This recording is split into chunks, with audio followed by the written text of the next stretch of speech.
Good afternoon. A Dundee mother whose son was decapitated during birth is campaigning for a change in the law to have her baby recognised as a person. Laura Galanzi's son Stephen was 25 weeks when he was born at Ninewells Hospital in 2014, but he has no legal identity as he never took a breath. Thousands of people have now signed a petition to change the law. If he'd have been classed as a person, we probably would have had a criminal case. You know, she would have had to stand up in court. But she's had nothing like that. Nothing like that's happened. She's just basically been able to just go on with her life. My life's been blown apart. A man has been charged in connection with an alleged incident of culpable and reckless conduct following a cup tie between Aberdeen and Rangers. The man, who is from the Glasgow area, is due to appear at Aberdeen Sheriff Court today. It follows a police investigation after another man allegedly suffered a head injury at Pittodrie on March the 3rd. The number of parcels given out by food banks in Scotland is double what was previously thought. The latest figures, covering 18 months up to last autumn, show almost 500,000 were distributed. The data covers independently run food banks as well as those operated by the charity, the Trussell Trust. The situation is shocking that so many people are having to turn to charities to be able to feed their families. What we want is the Scottish Government to recognise the sense of urgency and to bring forward as quickly as possible the income supplement that they've promised, which will boost incomes of families who are struggling.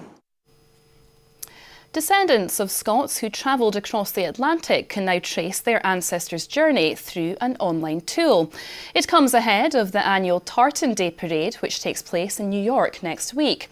Researchers from Aberdeen University have created the site, which contains the records of 21,000 people who sailed from Scottish ports in 1923.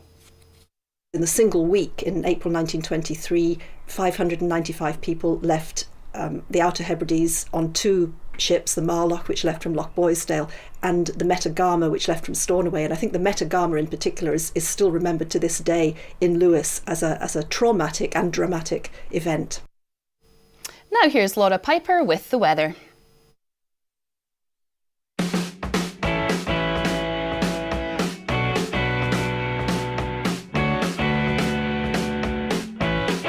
Bringing you sunshine. TUI sponsors STV Weather. Hello, good afternoon. A bit of a grey start to the day for many of us. Some persistent rain there over the northwest Highlands and Islands, but for the east coast, plenty of spring sunshine and temperatures to match that. Looking 12 to 13 degrees in Aberdeenshire, could get even higher in some of that warm sunshine. Now, through the evening and through to tonight, that rain is starting to lessen. Clearer skies, but some thick cloud continuing to push in there from the west at times. So we will see temperatures tumble a little bit to match that, particularly in Aberdeenshire on 6 degrees, perhaps lower in some of the rural areas, but temperatures rising nicely tomorrow. Highs of 14 in Aberdeen, plenty of sunny spells there. Bringing you sunshine. TUI sponsors STV Weather. That's all for now. Norman will be here with the STV News at 6. From everyone here, do have a very good afternoon. Goodbye.